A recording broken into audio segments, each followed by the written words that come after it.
What up, Cavs Nation? I'm your host, Ethan Sands, and I'm back with another episode of the Wine and Gold Talk podcast. And I have returned to the pod with one of my favorite people to talk to. It's been a while. Chris Fedor, how are you doing, my guy? Ethan, man, how was your conference? Man. I've told you on multiple occasions, it's like a family reunion. It's rejuvenating and allows me to not only get to see some of the people that I haven't seen sometimes in years, right? I saw some people that I hadn't seen since the NABJ conference in 2019. But I mean, it was an opportunity to learn from some of the best journalists in the business, some of the best journalists that I've looked up to in my entire career. It was so nice. And I feel like I came away with probably more than I have come away with in the previous years. And not to mention Chi-Town in the summertime. My goodness. Like, can't get any better. But I heard you all made some headlines, too. Don't forget about that. I was trying. Were you there for that? I strategically did not plan to get there until after the mayhem had ended from that because I mean that along with Lollapalooza was there that weekend, and there was a soccer game happening on the same day. I made plans to get in later that afternoon, Wednesday afternoon, and I did. Most people flew in, as one does for a conference. I drove from Cleveland to Chicago with one of my mentors and former professors that I've had back when I was in college a few years ago, and one of his other mentees. So it was basically a little mentorship thing on a 6, 7, 8 hour drive, depending on how many stops we made. Okay. So for those that don't know what we're talking about, President Donald Trump was in Chicago. He attended the NABJ conference, and he answered questions from a lot of the journalists that were there. And I was curious if you were there. And if you were there, would you have asked a question? Well, so it wasn't opened up to people in the audience. So it was Who just was by it a opened panel. up to then? It was just a panel. They had moderators. They had moderators. Okay. Yeah. They just had 3 people on a panel and allowed them to ask questions. I did watch it on my live feed while I was driving. I was listening to it. I wasn't watching it. But it was insane. And, of course, I have my opinions on that. But this is a Cavs sports podcast, so we're going to get away from that. And we're going to get into the nitty-gritty of all the fun things that the Cavs did as soon as I jumped in the car to go to Chicago, which was interesting. So, of course, as you guys know, I'm talking about the Jarrett Allen extension. 3 years, 3 years, $91 million extension that will guarantee him $131 million over the next 5 years. My goodness, Chris. I mean, we knew this was going to be the summer for the guys inside the organization already, and we had talked about that Jarrett Allen's contract was up for extension and could be a possibility. I did not think this was going to be the summer for it with all the money that they had already dished out to Donovan Mitchell and Evan Mobley. Were you expecting this summer? I was more like trade deadline, maybe something next summer. Well, look, I think it's something that both sides were willing to do if the price was right, if they felt like it was a win-win. And this obviously gives Jarrett $91 million guaranteed. This locks him into a contract through his prime years.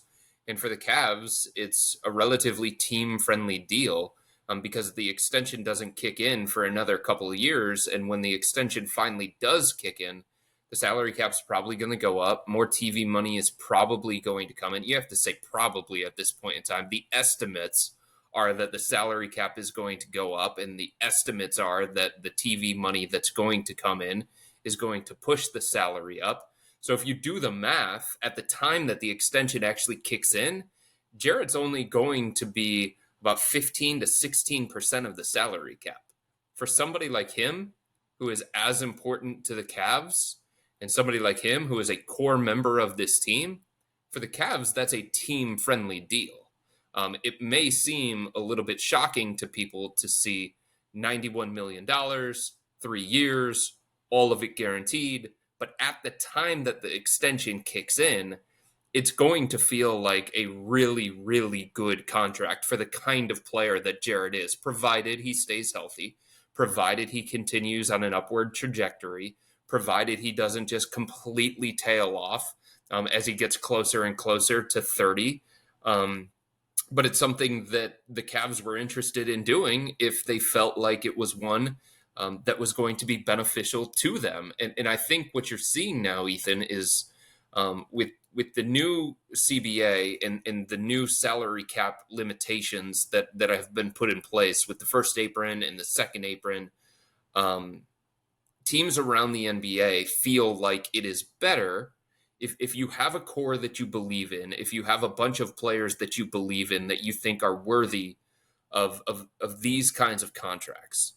It is better, based on all of the limitations, to lock those guys in before you hit the second apron. Like down the road, I think the Cavs have an understanding that they're going to be a tax team. They're probably going to be a second apron team.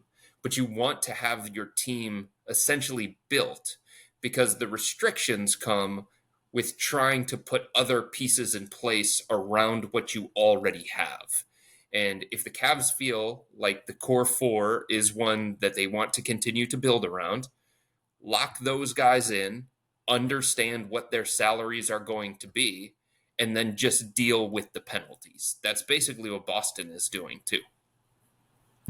Yeah, and that's the team that everybody's trying to battle with, right, Chris? Like, Boston Celtics are at the top of the Eastern Conference, going to stay there, and now everybody's trying to fight their way through them to get through the East. But also talking about Jarrett Allen, I mean, it's considered probably one of the best trade scenarios that the Cavs have made in recent history, right? Because of how much they gave up to get him, which seems like very minimum at this point, and how much they received back with the Jarrett Allen trade. Chris, I wanted to get your perspective on what Jarrett Allen has meant to this organization, right? Because this feels like one of those moves, one of those accomplishments that is going to stick with the Cavs, whether they decide to trade him at the trade deadline, because we understand that there's a contract that is very tradable, or if he stays on long term with his extension and is able to elongate his career with the Cavs. Obviously, the Kenny Atkinson situation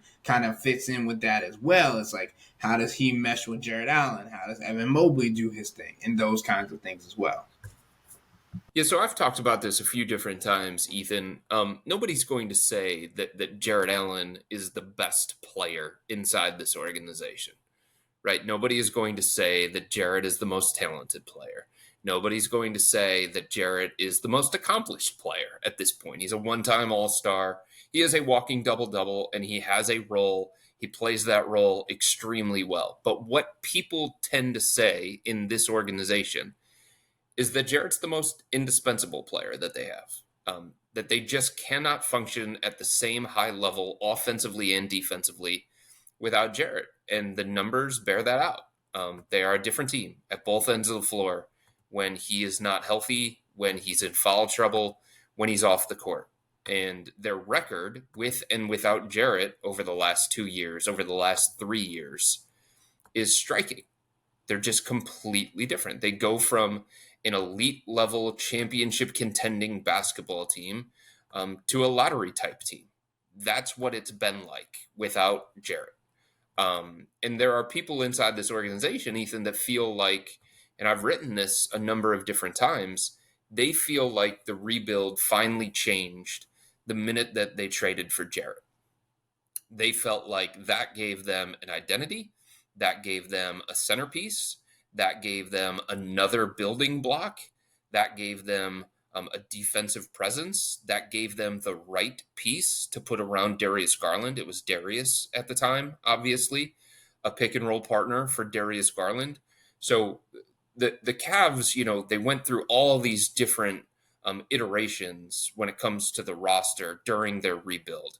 And they had a bunch of different coaches, and they just weren't to this level where they felt good about the direction that they were going in. They had Isaac Okoro, who was the 5th overall pick, and obviously there are reasons why they drafted him 5th overall, and they liked him. And Darius Garland was here, and Colin Sexton was here, but they just weren't winning games. And it seemed like there was a potential for this rebuild to just get like stuck in neutral. They feel like the minute that they traded for Jarrett Allen, there was a different feeling around this organization, and there was a different potential around this organization. Look, he's not Donovan Mitchell, right? He's not LeBron James. But for where this team was and where they wanted to go, they needed somebody like Jarrett to help them get there. And he did. He helped them get there. And I think you have to give him a ton of credit for continuing to evolve as a person and as a player. I think you have to give him a ton of credit for being willing to do the stuff that isn't flashy, that doesn't make headlines, but just contributes to winning. You know, Jarrett was somebody that the Cavs had on their radar for a number of years before they traded for him. And when they were able to get him and only give up what they did, you know, small value in terms of the kind of player that they thought they were getting back. It was a late 1st round pick from the Milwaukee Bucks. They looked at that situation and they said, we just got Jarrett Allen for a late 1st round pick. Like, there was high fives celebrating going on in the Cavs organization because that was a player that they had asked about in previous years. Was he available? What was the cost going to be? And for them to be able to get him for basically a late 1st round pick, I mean, that was a celebratory moment for the organization. Not to the level of celebrate because LeBron James is coming home, not to the level of celebrate because Donovan Mitchell and the trade with Utah actually went through, but it was a celebratory moment, and it was a needed move, and it was one of the better moves that this franchise has made over the last 10 to 15 years. And it was one of the more impactful moves that this organization has made over the last 10 to 15 years. I mean, and it happens in a lot of different ways, right? And also we want to talk about how Cavs fans and the Cavs organization celebrated when Donovan Mitchell signed his extension, right? That's also one of those moments where the Cavs world was like at its peak, at its highest, whatever. But also talking about Jarrett Allen and how that has affected everything around him. You talked about his winning capabilities, how he's willing to do the small things, right? He took a team-friendly contract when he didn't have to. He took a team-friendly contract that is going to help them in the long run and even help himself potentially when it comes to signing his next contract. But all of those things being said, the development of Evan Mobley, right, that has been expedited because of Jarrett Allen pushing Evan to be the best, to be his best self. Jarrett Allen pushing Evan Mobley, be like, hey, this is what it takes to be a full-time 5. You're not ready yet. And that just being a conversation that's being had all the time. Now you look at the contract situation, and Donovan and Jarrett are on the cusp of their 30s when their contracts are either ending or entering a player option. Darius and Evan are still under 30 years old. So you lock up all 4 of the core 4, right, Chris? We've been talking about this since the beginning of the summer when Kobe Altman was like, we feel like we're going to keep the core 4 together. We feel like this is a group that we can win with. We want to take the next step. It's going to be year 3 of the Donovan Mitchell experience. Well, there's a couple more years coming when it comes to this core 4, depending on whether the Cavs trade people and things of that nature. Based on the contract situation right now, the years are going to keep rolling for this team, and it feels like they're taking the next steps and building the chemistry, the camaraderie, and that's what we talked about a lot last season and it was already at a very high point to begin with. Yep. You know, so there are 2 other things that I think we have to talk about. One of them is this is the kind of contract that I believe is tradable. I don't think a team is going to look at Jarrett, and when the extension kicks in, it's going to be $28 million. Then the other extension kicks in, and it's going to be $30 million, and then it's going to finally get up to 32 by the end of the contract. We don't know exactly what kind of player Jarrett is going to be like hustly energy bigs, you know, they don't age the best. They have a finite window of being impactful. I think you see it with Clint Capella. Keep an eye on that one. But those style bigs, they could be starting to go on the downturn at the end of this contract.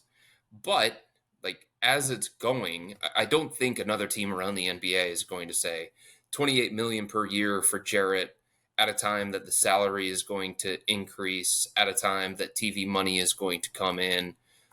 I don't think they're going to look at it as being prohibitive in a trade, or they're going to sit there and say, well, we're not going to trade Jarrett, or we're going to devalue him on the trade marketplace because of that particular contract. Like there's been so much conversation that we've had on this podcast and people around the NBA have had throughout the summer about Darius Garland's contract being problematic for a team in a trade and maybe diminishing his value a little bit, not just because he's coming off the bad season that he's coming off of, but is he a $39-40 million per year player? When it comes to Jarrett, he's one of the best bigs in the Eastern Conference.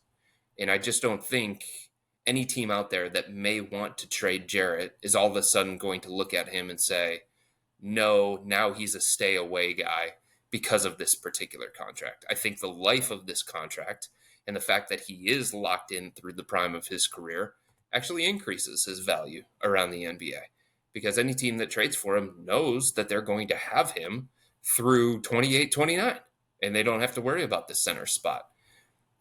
Why do I bring that up? Well, the trade deadline in the NBA, this coming trade deadline, is scheduled for February 6th. The fact that Jarrett got this done and it was finalized before August 6th means he can be traded at the trade deadline. There is a 6-month period from the time that Jarrett signed his contract and it was made official, a 6-month period where he cannot be traded. But that does not run into the trade deadline. There are a few days before that 6-month mark and the trade deadline on February 6th. And I'm not saying that the Cavs did this specifically in terms of the contract extension involving Jarrett with this idea of we're going to trade him eventually, or we're not going to have him play out this contract here in Cleveland. But as an organization, you want options. You want flexibility. And let's say things don't go well with Jarrett and Evan in terms of the pairing, stylistically. Let's say it doesn't go well in Kenny Atkinson's new offense, his new system. He can't find a way to create more space with those guys. He can't find a way to raise this offensive ceiling because of those two guys out there. And they continue to have problems in terms of shooting, in terms of spacing, in terms of just the style that they want to play offensively. If that's the case, then it's something that the Cavs can legally look at, right? Let's say that Evan Mobley shows big-time growth in terms of his strength and his ability to handle the full-time center position in those minutes where he's out there on the court and he's playing center by himself without Jarrett Allen, and he's showing a different level of physicality, a different level of effectiveness, a different level of toughness, and all those different things. And the organization looks at it and says, you know what? Evan is ready to play the full-time five. It's something that the Cavs can now look at ahead of the trade deadline. They wouldn't have to wait until the following offseason to trade Jarrett because of when the deal was officially done between the two sides. So that gives them a little bit of flexibility. And I would be very, very surprised, Ethan, if Jarrett played out this contract as a member of the Cavs and he was here for the duration of it. That doesn't mean that they're in a rush to trade him. They value him greatly. We've talked about that. They understand his impact on winning. But if they start to get a feeling of, he's standing in the way of Evan Mobley's development, Evan and Jarrett together is not going to work even after this coaching change, then it's something that they can now look at. And I think that's an important point of this whole conversation. 100%. And I think it's very interesting, right? Because obviously the official date, I believe, is January 31st that he can't be Mm-hmm. traded until. So you look at that and you think about the Cavs have literally almost up until the trade deadline to make a decision whether they're Mm-hmm. going to want to keep him, whether they want to go a different direction. And I think it's interesting just because of, like I was saying earlier, how Jarrett and Evan kind of push each other in different aspects of their games, right? Because obviously in practices and stuff, they're more than likely going up with each other or against each other or working on different things. And Jarrett's more imposing in the center position at this point in his career than Evan Mobley is. He's burlier, he's stronger, all of these Mm-hmm. different things. And pushing Jarrett being able to push Evan could ultimately push him out of a job with the Cavs. And that's kind of crazy to think about when you think about the transition of Evan Mobley. But you also look at what Evan Mobley is doing, right? Because that plays a major portion of what happens this season and all of that as well. Evan, in all of the workouts that I've been seeing, looks like he's dominating with the ball in his hand. He looks like he's working a lot more to space the floor and create a space where Jarrett and Evan can work on the floor together rather Mm-hmm. than moving into the center position and being in the post and banging and all those things. Sure, Evan taking people off the dribble and then dunking on them is still a thing. It's still an option, but that's not him being in the post and calling for the ball the entire time rather than him setting up and making a move, right? All that basketball talk, but I think it's just really interesting to think of the dynamics of their relationship and how Jarrett Allen has gone through a whole lot, not even talking about the end of last season, but this off season, things being said about him, how he's worked over the last couple of years to be able to earn this contract and be like, even though people have called me soft, even Mm-hmm. though people have said that I should have played, even though you guys think that Evan Mobley is going to take my job, I'm still here. I'm still kicking, and y'all had to give me more money. So I just think it's interesting, especially when you talk about the progression from the first playoff series against the Knicks to where he ended up against the Orlando Magic, even when he had a broken rib, fractured rib, a pierced rib, whatever you want to call it. Yeah, and I think obviously the Cavs have shown and said throughout, I don't know how long it's been, but it's been a long time, that this is our core that we want to build around. And everything this offseason was about, can we enhance the roster around these guys? If there are opportunities out there for us to try and improve, whether it's in free agency or minor trades around the margins, everything is about how do those guys fit around the core four. And when the Cavs were having conversations with every single coaching candidate, Kenny Atkinson, James Borrego, Micah Nori, Johnny Bryant, those conversations were about, okay, what is your plan for Jarrett Allen and Evan Mobley together? It was never this idea of we're going to trade Jarrett or we're going to trade Darius or we're going to break up this core four. It was, what's your idea to make it work with Jarrett Allen and Evan Mobley? What's your idea to make it work with Darius Garland and Donovan Mitchell? What do you see as the benefit of having this core four in place at both ends of the floor? So, the Cavs are always going to listen to offers, and they got offers for Jarrett this offseason, just like they have in the past. There are a number of teams in the NBA that have expressed interest in Jarrett. They've expressed interest in Jarrett for a long time now, and rightfully so, because he is the kind of guy who can impact a lot of different teams in a lot of different ways. And the Cavs got those offers. They considered them just like they have to do. And they determined that they're a better basketball team and they have a better roster construction, they believe anyway, the way that it is right now with Jarrett in place as a member of the core four for now. But these things are all fluid and there are different things that can change that. In saying that, I think you bring up a good point about Evan.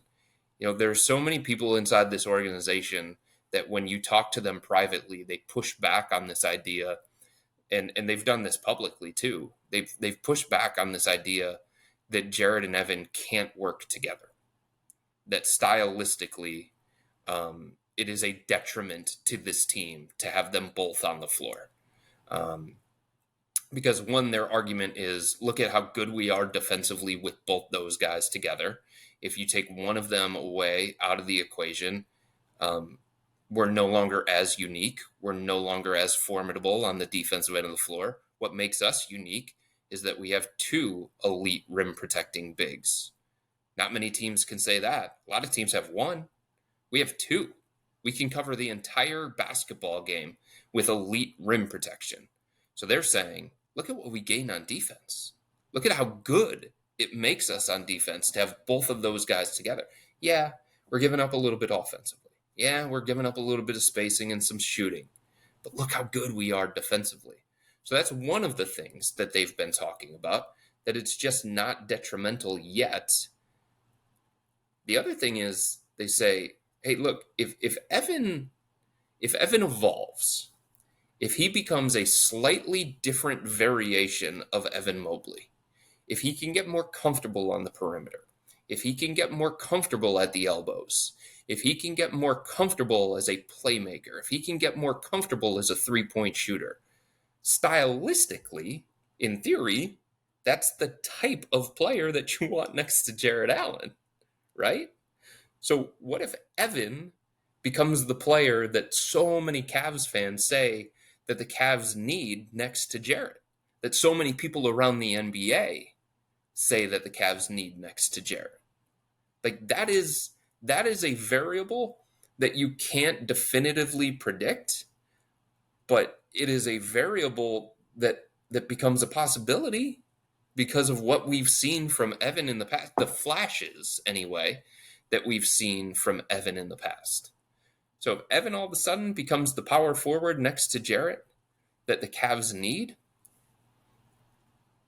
then do you have to break these guys up? No. It's just about which variation of Evan Mobley are you going to get in the future. Because, right. And how comfortable is he in that particular role? 100%. And is that the best one for the growth of his career and for this organization as a whole? Those answers to me are still to come, because I think there are things within Evan that can change enough to make it really, really compelling. But I just don't know how quick it's going to happen. There's two people in this dance. It takes two to tango, Chris. Takes two to tango. And right now, that dance is being performed by Jarrett Allen and Evan Mobley. And whether or not they end up falling flat on their faces on the floor, and whether they start winning awards, is based on each other, right? Mm-hmm. But, Chris, we're talking about a whole lot of things that have gone on in this organization this offseason. The extension of Donovan Mitchell, the extension of Evan Mobley, the extension of Jarrett Allen, and a new head coach. But there still feels like there's one domino out there that needs to fall. Whether Isaac Okoro returns on a qualifying offer with the Cavs, or if he ends up being somewhere else, whether that's sign and trade or whatever it may be. Has there been any update on this from your perspective? Because I had a feeling it was going to end or have a conclusion last week, and then the Jarrett Allen news dropped. So I feel like that might have had something to do with it getting pushed back a little bit. No, I just think the two sides are very far apart when it comes to the valuation. And Isaac obviously changed agents. So him having a new agent, this new agency wants to do right by their client, and I think they're weighing all of their options right now with the understanding that it's restricted free agency. Restricted free agency is to the benefit of the team, not to the player. And I think they're trying to figure out, does it make sense for us to take the qualifying offer? Or should we take a deal that gives him multiple years at a number that isn't one that we think he should be at? So I don't think, at the end of the day, I don't think Isaac and his camp, I don't think they're going to get what they want out of this negotiation. I don't think they're positioned to get what they want out of this negotiation. As of now, there are still just two teams, and I don't know that Detroit even qualifies at this point in time as a team with projectable salary cap space. So it's basically Utah, and Utah's salary cap space is going to get swallowed soon when they get a deal done with Lauri Markkanen. So which teams out there have the space to sign Isaac and the desire to go out there and sign him? If somebody's going to make him any kind of offer in free agency, it's probably going to be for the mid-level exception, which is around $13 million annually. And I think there's a belief around the NBA that if that's the offer that is made to Isaac, that the Cavs would match that. I'm not 100% convinced that they would. I think that's a little bit higher than what they would be comfortable going to, especially given the extension coming with Evan Mobley, Donovan Mitchell, and now Jarrett Allen. I think the Cavs have a number in mind that they would be comfortable with, and the full mid-level exception is slightly higher than that. And I just don't know that a team out there is going to say to themselves, like, Isaac's the guy that we need. Isaac's the type of player that's going to take us from playoff team to top-tier playoff team, or top-tier playoff team to championship contender, however you want to look at it. I just don't know that he's that kind of player, right? And I think teams have shown throughout the course of this offseason, Ethan, that they're being really judicious when it comes to these contracts. If this was a number of years ago and teams were just throwing $20 million at some of these guys who you're like, how do you get $20 million? That's one thing. But teams are being a little bit more judicious when it comes to their spending this offseason because of the new rules that are in place, because teams are trying to figure out the best way to work around those, and because you just don't want the kind of contract on your books for multiple years that is really going to hamper you when it comes to team building. Because there are already restrictions in place when it comes to team building. You don't want to compound that issue by giving a guy a 3 or 4 year contract that you're going to regret immediately after you offer it to him. So I think a sign and trade is still a possibility if a team out there is willing to work with the Cavs. Look, they've gotten sign and trade offers already for Isaac, I'm told, but none that the Cavs consider beneficial enough to say yes to. None of them that they consider beneficial enough to say we're going to lose the opportunity of bringing back Isaac. There still is an opportunity that they bring back Isaac. They could bring him back on what they deem, they believe that they have made multiple different fair offers. Now, Isaac's camp would say, no, those aren't fair offers. They should be a little bit more than what the Cavs are giving. But the Cavs feel like they are fair offers, and they have made multiple variations of those, changing the length, changing certain stipulations within them. But I think at the end of the day, Isaac and his camp is looking at a number that is a little bit closer to some of his other draft classmates. Obi Toppin, the one that Denny Avdia got before he was traded. Both of those around $50 million for 4 years. And the Cavs don't see Isaac as that kind of player.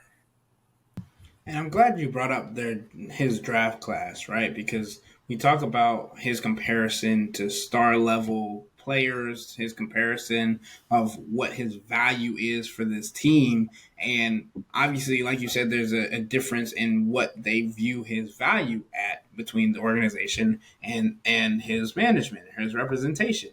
That's not to say that the Cavs don't see value in Isaac Okoro, right? Mm-hmm. They see value enough to fight enough or try and give him multiple offers that they thought were in their means to keep him around. But they're not on the same wavelength as guys that are in the 2020 draft class that are currently at the Olympics, right? Tyrese Yeah. Halliburton, Anthony Edwards, two guys that are either set up or have gotten their money. Tyrese Maxey, you mentioned Obi Toppin. Like these Mm-hmm. guys that have made a mark in different aspects of their games, of their careers, to say, hey, you've deserved this much, right? Even Mm-hmm. Obi Toppin, right? We talk about his defense, his interior presence, but also he's shown life on the offensive end as well, being able to Yeah. score in tough situations, being able to help an Indiana Pacers team when they needed it in the playoffs, especially last year with injuries to Tyrese Halliburton and things like that. Mm-hmm. But then you look at Isaac and the lack of productivity when it comes to the offensive end, especially when it comes to playoff time and things of that nature when you need him to perform. So the other thing is, I think we've talked about the qualifying offer and how much of a possibility that is for Isaac. I could see him taking that. I could see his camp taking that, betting on themselves, seeing if they can boost their value or at least just be free from restricted free agency. Go into next off season, clean slate, not a restricted free agent, an unrestricted free agent. But there's a risk involved in that too, Ethan. And this is something that I've been talking to a few different people around the NBA about. Isaac was a JB favorite. That was clear because he played defense, because the Cavs needed the things that Isaac brought to the table to be the kind of defensive team that JB Bickerstaff wanted to be. So he was somebody who leaned on Isaac a lot. Now, not in the playoffs. Once they got to the playoffs, Isaac kind of got pushed down the hierarchy. Isaac got bumped from the rotation. But during the season, Isaac was somebody that JB trusted. Isaac was somebody that JB counted on. When he needed him to step into the starting lineup, he did that. When JB needed him to come off the bench, he did that. But this past year, he played 27 minutes a night.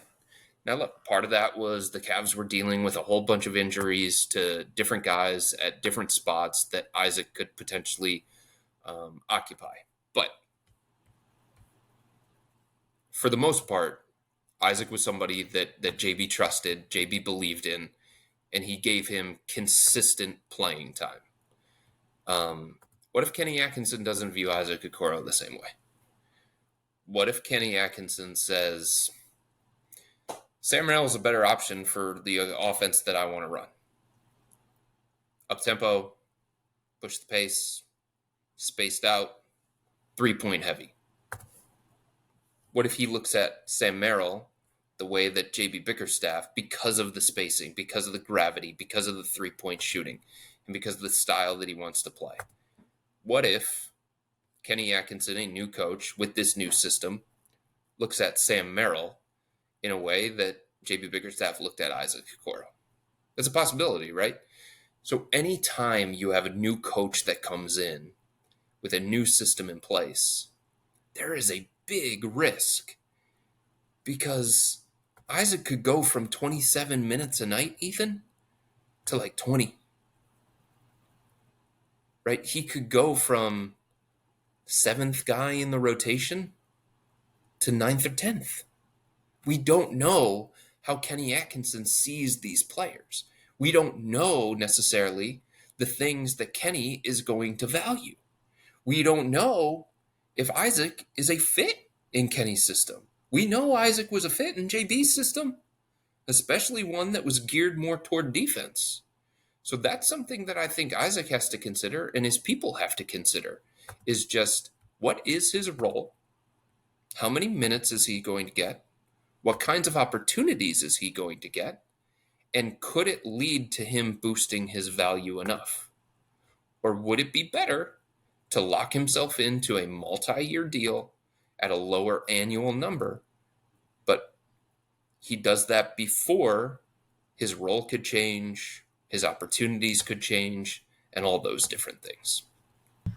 Chris, for me, it comes down to I would really just hate to see Isaac just played out of the league because he doesn't want to take the money that is on the table for him, right? Yeah. Because Peyton Pritchard got, I believe it was 4 years, $30 million, and then obviously like that's closer, whatever, like in 2023, that's closer to where the Cavs view him or Mm-hmm. Isaac Okoro. I'm not saying Isaac has to take the Xavier Tillman Sr. $2.5 million a year contract, but like Yeah. there's a time to be stingy and there's a time not to be stingy, right? Like Yep. if you're getting multiple years for $5-8 million a year to show Mm-hmm. yourself and then potentially get an extension, do that rather than finding yourself like some of these other guys that were in the second round that you don't know about anymore, right? Cassius Stanley from Duke, who got drafted in the second round of the 2020 draft. You don't hear about him anymore, right? He was a Mm-hmm. big name guy coming out of school, had hops, he had all those different things. Don't see him anymore. There's different stories for everybody. Sam Merrill was at the bottom of this draft class, 2020, same draft class as Isaac Okoro. But Yep. like we were just talking about, his situation is different not only because of what he's shown as value on the offensive end, but also where he fits into a certain coaching style. And Right. that could lead to another contract for Sam, depending on how he plays. Right. And it doesn't just have to be Sam. I mean, there are other guys that maybe Kenny Atkinson will like a little bit more than Isaac Okoro or trust a little bit more than Isaac because they're more reliable shooters, because they're more reliable offensive players. What if he trusts Jalen Tyson more than Isaac Okoro? Right? What if all of a sudden there's these different guys that get more opportunity and more playing time? I'm not saying that's how it's going to play out. I don't know. I don't know enough about Kenny Atkinson. I've got to see it. I've got to see what happens in training camp. I got to see what happens in the preseason at the beginning of the season, stuff like that. But that is a variable that Isaac's camp does not control, and it can make it a little bit risky and a little bit dangerous. I had somebody around the league bring up a comparison to me when it came to Isaac and his market valuation. And again, I think it's lower than what Isaac and his people would want. But they brought up Derrick Jones Jr. Derrick Jones Jr. was an unrestricted free agent. He was coming off a season with the Dallas Mavericks. He was a starter on a team that went to the finals. He had the same kind of role as Isaac, a 3 and D, a theoretical, let's put it that way, a theoretical 3 and D type player who took on some of the tougher defensive assignments so that Luka Doncic didn't have to, so that Kyrie Irving didn't have to, because they didn't have anybody else to do that. So Derrick Jones has that role for the Dallas Mavericks. He plays that role well for the Mavericks. He hits unrestricted free agency this offseason, and he gets a 3-year, $30 million deal. Is Isaac worth more than that? Is Isaac clear cut better than Derrick Jones Jr.? There's more upside to Isaac. There's probably more untapped potential on the offensive end of the floor. Shooting percentage wise, he's probably, there's a belief that maybe he continues on this upward trajectory with his outside shot. And maybe as his career goes on, he becomes a more reliable shooter than what Derrick Jones Jr. has shown himself to be. But Derrick Jones Jr. was a starter on a team that went to the finals. If the Cavs go to the finals this year, Isaac's like the 8th or 9th guy off the bench. He's not starting on this team. That's the complication here. The role that he's going to have and the minutes that he's going to play, the kind of contract that he wants and his people want, that contract doesn't go to those players in that kind of role. That kind of contract goes to starters or sixth men. And I just, I look at the Derrick Jones Jr. contract and I say, that seems right to me for Isaac Okoro, personally. And Chris, maybe this will be the week where we have another podcast where we're solely talking about Isaac, and it's the decision being made by the Cavs and Isaac's representation. But The other thing is, Ethan, I think people, I think reporters, I think people around the NBA, and I think fans, they kind of have to reprogram themselves because contracts from the past don't really hold up as much in today's NBA. So you see $10 million per year and you're like, oh my God, Isaac's worth way more than that. Or you see $8 million a year and you're like, oh my God, Isaac's worth way more than that. I just don't know that it's an apples to apples comparison. I think you have to look at today, these rules, this salary cap situation, these contracts that are being given out. And I don't think Cavs fans have to look very far. Jarrett, Evan, Donovan, look at those contracts, right? That just happened this offseason. Those are extensions, folks. That's on top of the money they're already getting. Yeah. So that's a whole nother conversation of value, of people getting what the Cavs deem to be what they're valued at. Jarrett Allen, like we said earlier, took a team-friendly contract, understanding his role, his value, wanting to be able to open up pathways for the team to continue building and potentially help him get out of a situation if necessary. But I do think that Isaac Okoro has value, and I keep saying this on every time we talk about Isaac Okoro. We're not bashing him. We understand that he's good. We understand that he has a role that he can be a 3-and-D player if he continues to grow his 3-ball. He was a 3-and-D player during the regular season, right? 39% isn't nothing to sneeze at. But needing that in the playoffs is a different situation. But we've talked about this enough. We've talked about this a couple of times on this podcast. We got into Jarrett Allen, the new contract that he had, and all the dominoes that have already fallen for the Cavs. But with all that information being said, that'll wrap up today's episode of the Wine and Gold Talk podcast. But remember to become a Cavs Insider and interact with Chris and me by subscribing to Subtext.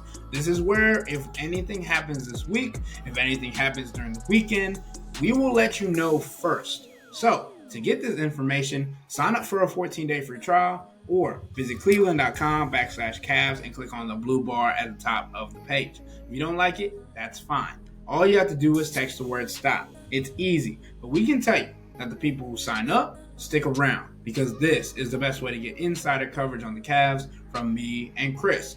This isn't just our podcast, it's your podcast. And the only way to have your voice heard is through Subtext. Y'all be safe. We out.